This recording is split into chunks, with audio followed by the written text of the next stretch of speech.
Chaque élève, peu importe son sexe, son milieu de résidence ou la classe sociale dont il provient, a droit à l'école. Le président Faure Gnassingbé a pris sur lui, depuis 2005, de garantir ce droit aux enfants, de telle sorte qu'ils puissent être scolarisés et maintenus pendant longtemps dans le système éducatif.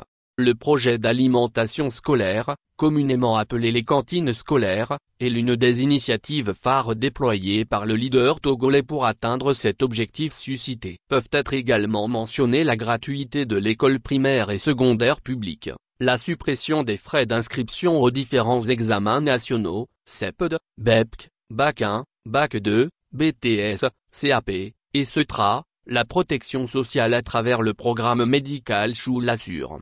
L'alimentation scolaire, en l'occurrence, connaît une amélioration significative, garantissant ainsi l'accès à l'éducation pour tous à travers la distribution des repas gratuits pour un meilleur apprentissage et une réduction du taux de décrochage scolaire. Ventre affamé n'a point d'oreille, veut le vieux dicton. Le point à d'apparent. Tout comme dans les autres régions du pays, la région des Savanes est couverte par le projet de cantine scolaire. En juillet 2024, le bilan pour l'année scolaire 2023-2024 a été dressé à Daparan, à plus de 660 km au nord de Lomé. Il en ressort que ce projet piloté par l'Agence nationale d'appui au développement à la base, ANADEB, a bien permis de distribuer des repas sains, équilibrés et variés aux élèves dans les établissements scolaires tout au long de l'année, comme les fois précédentes aussi.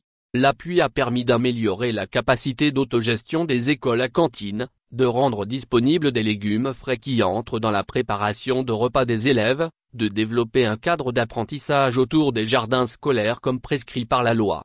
Dans la région, les activités menées dans le cadre du projet ont touché 356 écoles primaires publiques, EP, soit 61,014 écoliers ayant bénéficié de 182 cantines scolaires. Apport du PAM. Convaincu de l'importance de l'initiative, le Programme alimentaire mondial, PAM, participe à sa pérennisation. Son aide a permis de toucher 62 écoles primaires publiques. Celles-ci ont bénéficié de 30 cantines scolaires, soit d'ici 128 écoliers parmi lesquels font partie 227 filles. Aussi, sur les 30 sites financés par le PAM, outre la fourniture de repas, d'autres actions sont réalisées, comme par exemple la mise en place de 30 jardins scolaires, de 30 unités d'élevage et de 30 unités de transformation, la supplémentation des repas à base de moringa, les renforcements de capacité des acteurs impliqués dans le projet. Les gouvernants veulent maintenant construire des foyers améliorés dans les cantines, s'approvisionner davantage en produits locaux conformément à la stratégie de la consommation locale en vogue dans le pays.